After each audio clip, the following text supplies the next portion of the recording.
Hey everyone, welcome to a new episode of the Red Devils Corner Kick podcast, a podcast to discuss Manchester United Football Club. I hope everyone is enjoying their week. It is Wednesday. Listen, it's been an exciting week to say the least in terms of transfer windows or transfer talk, to say the least. We had the loss on Sunday against Wolves, which in the end was a good game. Came down to a free kick due to an error, and it led to an unsavable goal, in my opinion. I know some people will criticize Andre Onana. Some people are criticizing Ruben Amorim. But, that's something to discuss later on in the episode.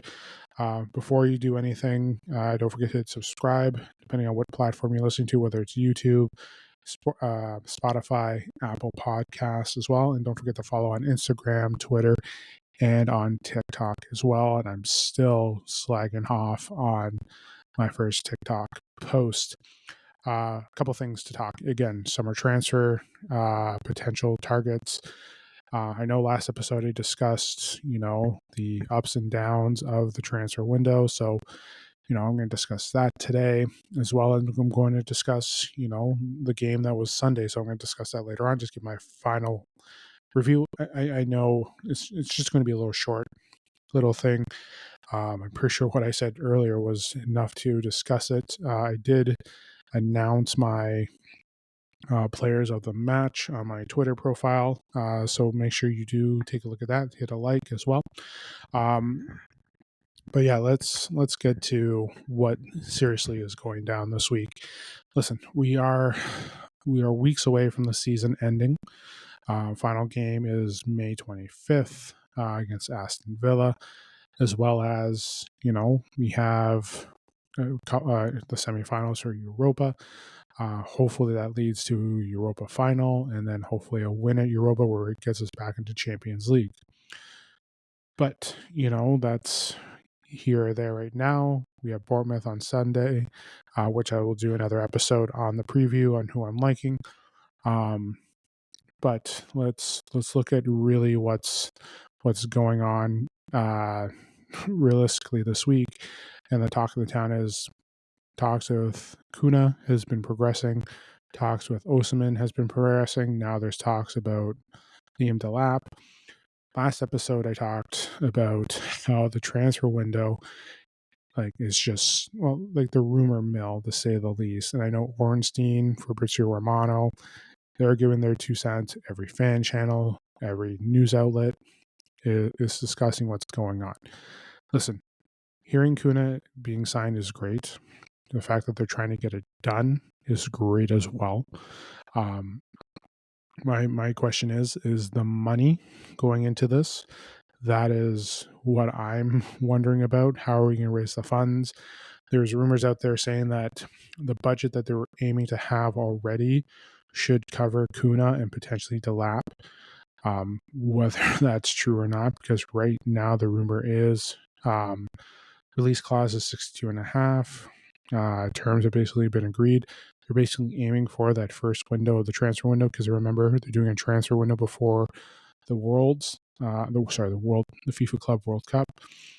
So they'll hopefully get that done, so they don't have to wait, because it wouldn't be Manchester United if they didn't wait until August to sign a player. A couple of days ago, Osimhen from Galatasaray, who actually plays for Napoli, right now there's talks that terms are agreed with him. And now there's news today where, Osimhen is not even a target, where there's rumors where there's personal terms agreed, and as well as there's talks at using Rasmus Højlund as a swap. So right now there's nothing really accurate with what's going on. We hear from this source, we hear from that source, we hear from this fan channel, we hear from another fan channel, we hear from one news outlet, we hear from another, and it's just going back and forth. And then I just saw something today that the Saudi League is pushing to get Osimhen now too. So right now there's a race And right now, nobody's ahead. You can think about, no matter, you can say whatever you want. You can say it's United, Arsenal. You can look at Chelsea. You can look at potentially, like, not, I'm just saying City as an example, Nottingham Forest, Newcastle. You can look at all the top 6, 7 clubs that could be looking at him. Not only that, there could be other leagues as well. But realistically, like, there's no accuracy to who's going for who. And you know what? I'm looking, like, I know the striker position is tough. And last Sunday, Hoyland looked good, but there were issues there, trying to finish, trying to get the goals, trying to make the pass. There were just issues there. Listen, I want Rashford to, not Rashford, sorry. I will be talking about Rashford soon. I do want Rasmus to stay. He is a young talent. He has scored in the Premier League. Listen, Liam Delap has scored as well. He's had a very good first year. But again, there's something there just blocking Rasmus. And I mentioned it before. Rasmus, he doesn't fit what Amorim wants in terms of a striker. He can score. If you get him in another system, he's perfectly fine. But realistically, he doesn't fit what Amorim wants. And I know people are talking about, well, Xerxes has been doing the greatest. Xerxes has been doing fine. I think the transition to him being a 10 and seeing him with his ball movement, and I've talked about him, has been, he's very talented. So Man United are definitely looking at getting another 10, and as well as, 2 more strikers to help, because you do have Cheeto Obi, who's going to be, he will be there. He will be on the bench next year. He did some good things on Sunday's game as well. I'm really hoping for a goal from Cheeto. I really do.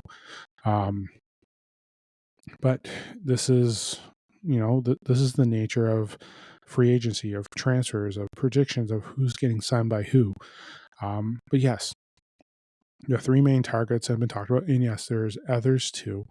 But the 3 that are leading the headlines are Cunha, which looks like could be happening. I know there's blowback on Cunha too, and I know I mentioned in previous episodes that I'm not really keen on Cunha. Now, I hope I get proven wrong if we do follow through with the signing. I really am hoping to be proven wrong. He is talented. He is great. He does make the right passes. He can move the ball.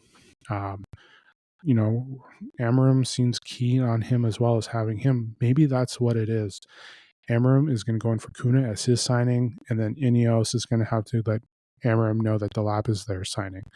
It's the signing by committee. And I know that there's also rumors too that Amorim wanted Delap at Sporting as well. So it's a difficult situation here to see. Now, again, I'm still going to hope for the Jonathan David signing, because again, if you're going to be pushing for Cunha and Delap, you might as well go for free agent transfers and get a Jonathan David who is a veteran and can score.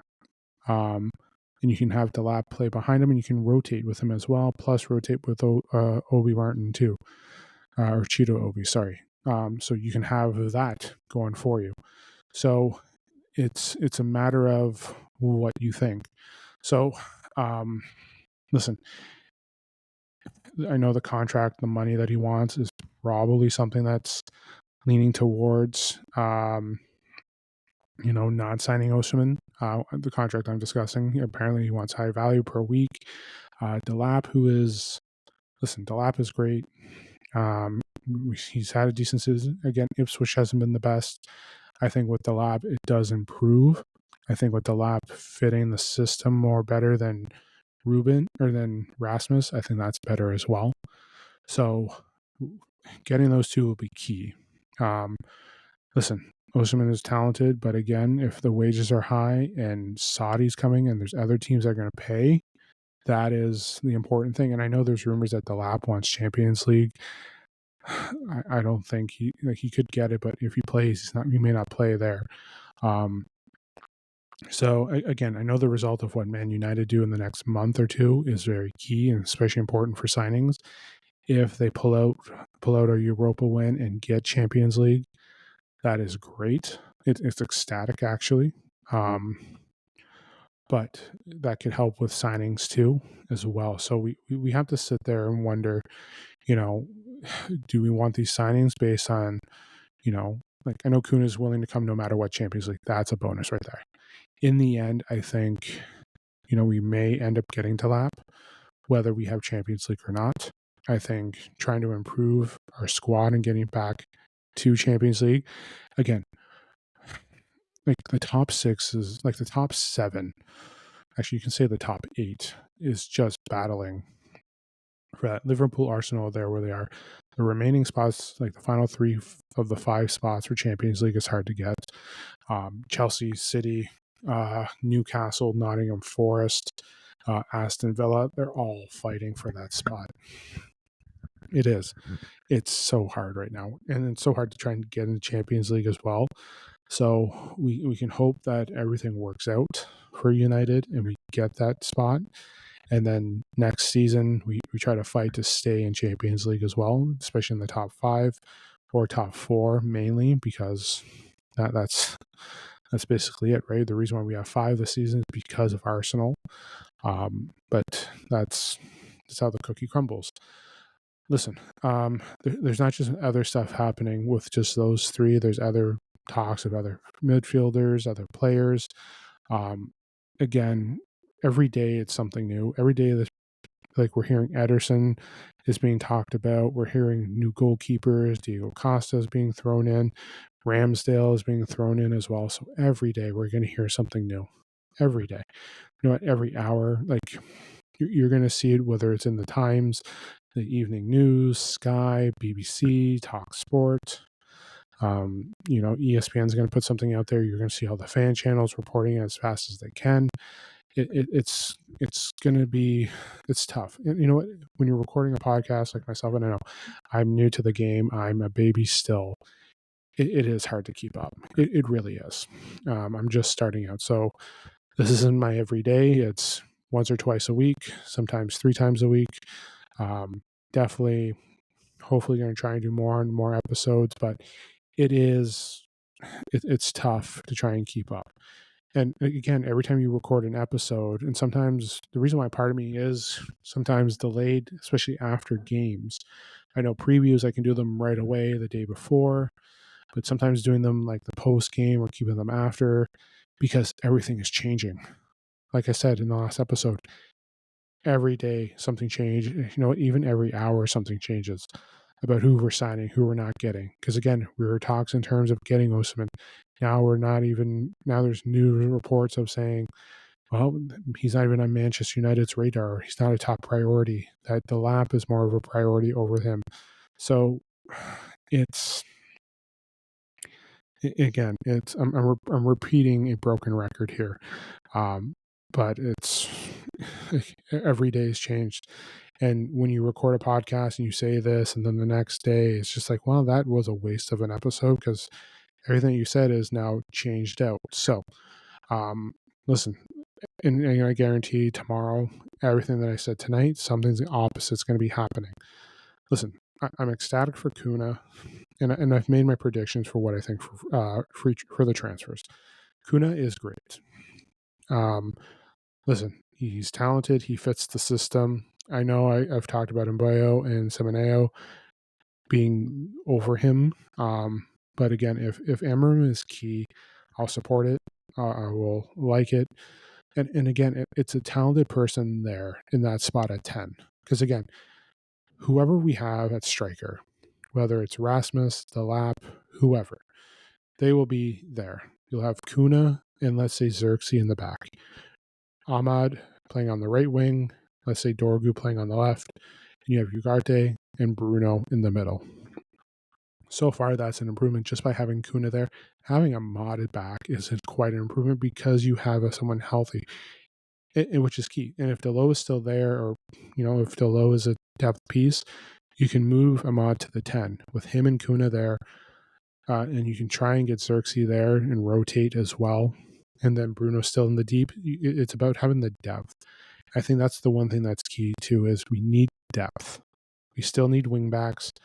The center backs will still need as well. They're still looking at a goalkeeper within rumor. But the striker and more depth at midfield is important.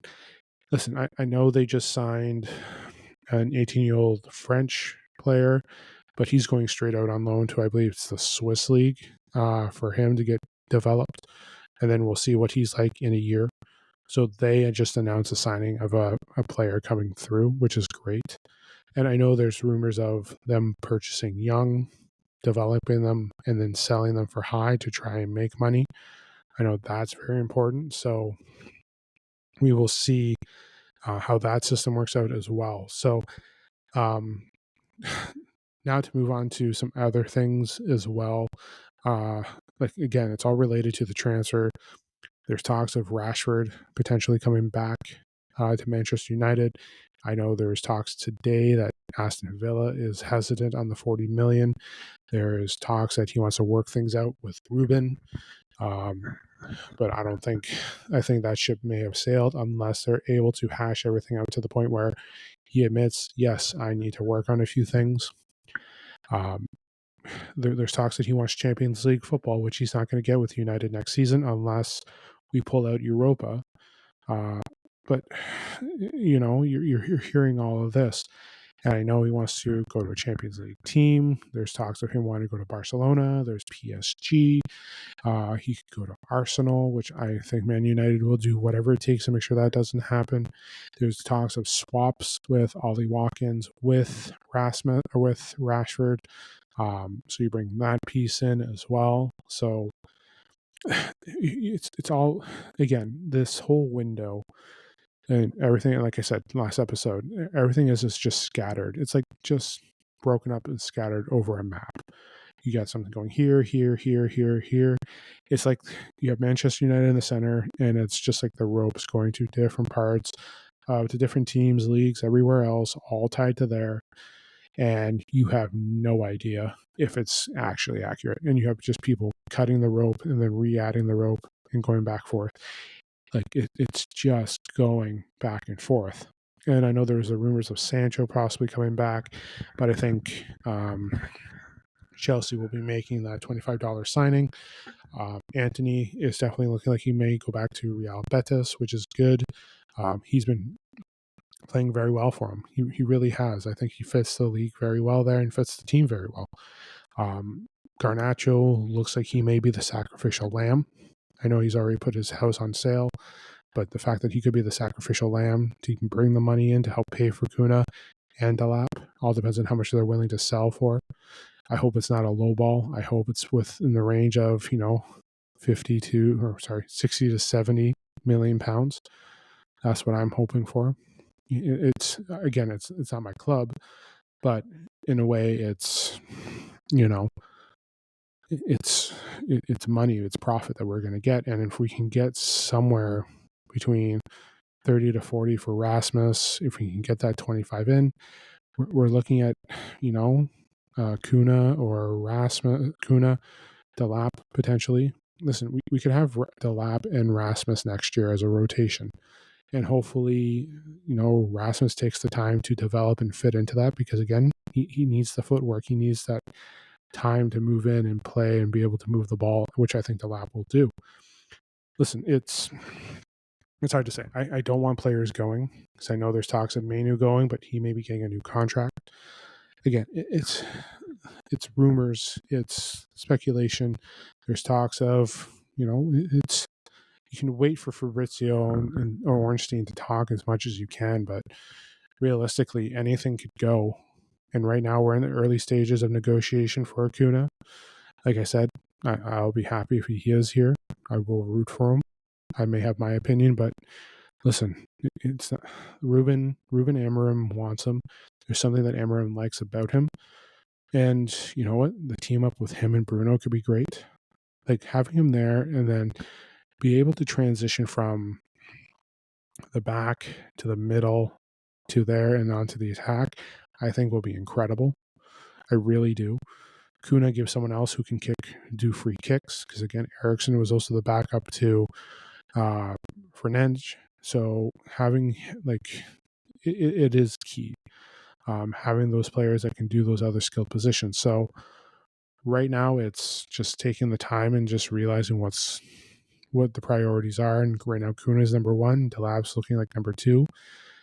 I know they're talking about Dibble. I believe it's from Southampton, so we'll see there. There's talks of another keeper. We'll see. And again, to get all this, it may lead to Garnacho being sold.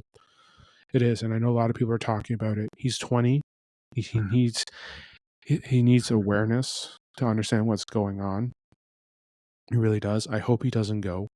I really do. I hope, like, if we bring in Cunha and we bring in other players, I think having them come in and having Garnacho come off the bench will help his development. But again, like, what he's doing in his mistakes are coachable. The question is, can he smarten up and change that and continue to grow? That's the only thing. Last game he was good. The game before that he wasn't.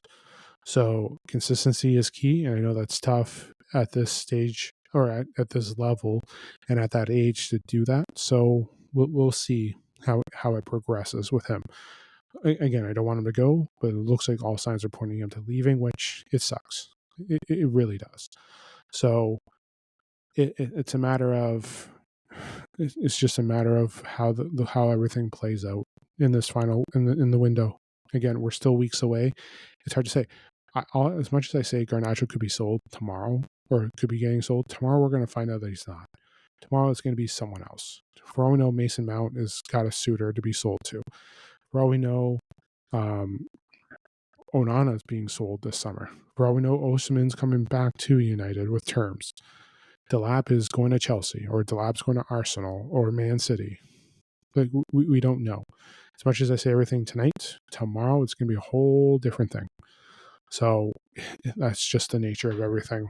Again, and it's driving me bonkers since I started this podcast, just how much it just affects everything. But it's the way the game is. It really is. Listen, the one good thing coming from discussing summer transfers is the injuries, which are getting better. Heaven's coming back. Ahmad is slowly coming back. He could potentially be there for the first semifinal. I don't think yet. He might be there for the second leg. Delap should be back hopefully this weekend. But we're seeing progress in our injuries coming back. So having Delap, Heaven, and Ahmad back is key. It sucks that we do not have Xerxes. But, the good thing is the Premier League, we can use the youth a lot.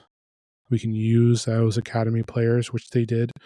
I'm going to talk about the game for my final segment, but it's good to see as well. So having those guys slowly making their way back, which is good. Having more depth is there. Having more of an attack. Having Ahmad back shows more value because we can continue on with that. Listen, having a Moss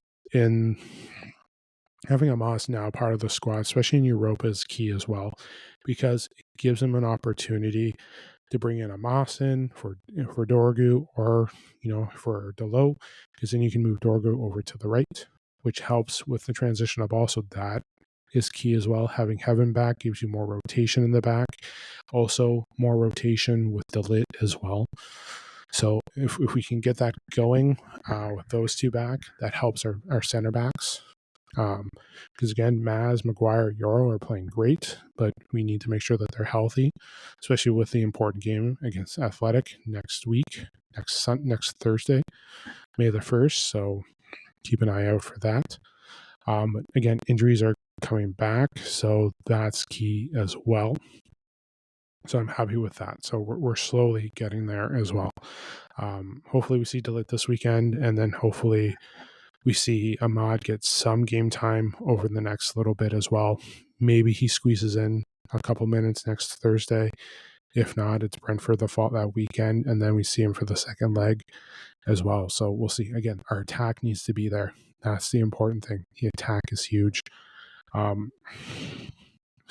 it's having them back. Yeah, I brain fart on what I was going to say next. But yeah, I'm happy for that. I'm happy to have that, have those players back. So, and finally, for my last segment, kind of a two-part in terms of what's going on. So again, Sunday, my little recap of the game. Listen, I was happy with the way the game went. Obviously, the free kick given up by Eriksson, which led to a very tough goal. Incredible kick, tough goal to save in the end. And it's tough. And you know what? In the end, I'm not disappointed. I know the Premier League has not gone the way it goes, but to those fans who are saying Amorim out, all this stuff, saying he can't do anything for the club, just stop. I'm pleading with you to stop. I get that you have your opinions. I get that you want to fight for this club, but realistically, I've mentioned it before in previous episodes, Amorim has shown growth with this team with the talent that he has.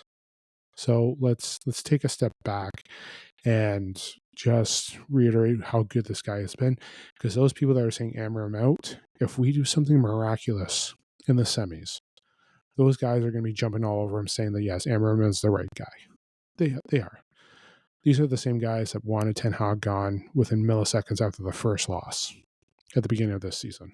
They're probably the same ones that wanted him gone before the FA Cup and happy that he stayed after we won it.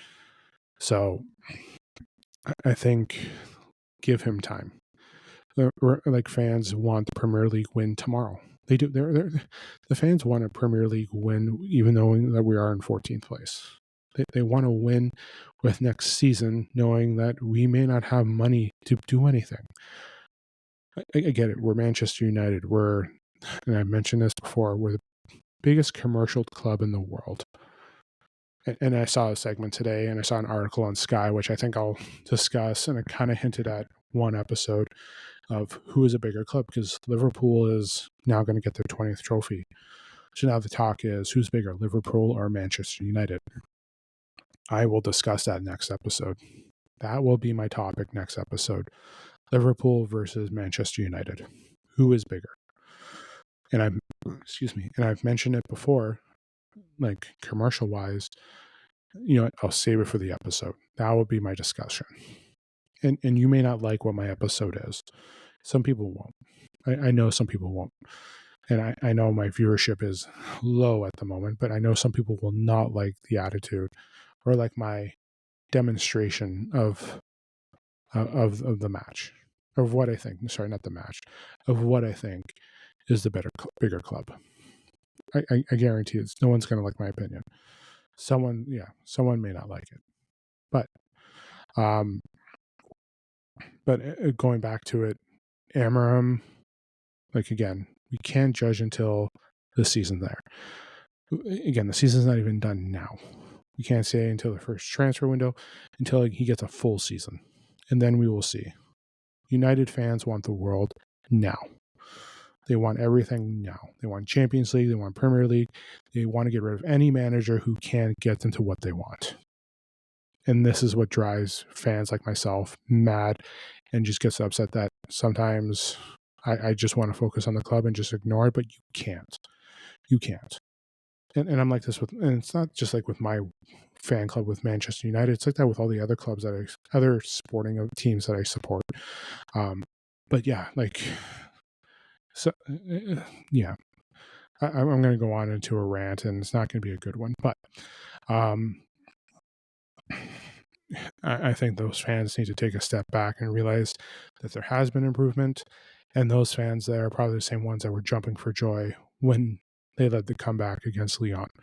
So let's leave it there for that as well, for another episode. So I may go off a little bit.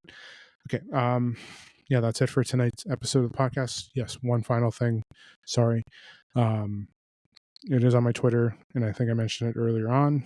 Amos, Fredrickson, Garnacho were my three players of the match. Amos, Fredrickson were incredible. Fredrickson's debut playing at left center back was incredible. Harry Amos playing well at left wing back was incredible as well. So seeing the youth and get the rotation in. Garnacho, who was our best player, I would think, giving opportunities to try and get chances to try and win. Again, there's still some issues with trying to get everything with the passes, the crosses, there's still that issue there. And there's just that mental block of just trying to do the right moves. That's what we're seeing here. And it's with the young players too. The young talented ones like Rasmus, Garnacho, and even Dorgu.